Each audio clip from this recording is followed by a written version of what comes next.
దాని continuation versus చూడండి ఎలా ఉన్నాయో. 1 Corinthians chapter 2 verses 15 and 16.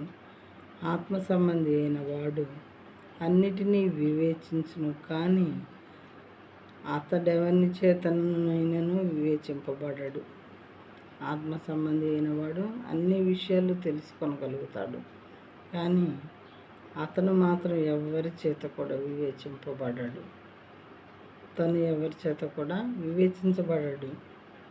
Criticise చేయలేరు ఎవరు కూడా. వేరే వాళ్ళు చేసినా అది ఫాల్స్, ఫేక్, అది అన్నెసరీగా చేసినటువంటిది అవుతుంది. 16వ వచనము, ప్రభు మనసును ఎరిగి ఆయనకు బోధింపగలవాడెవడు? ప్రభు మనసు పరిశుద్ధాత్మ.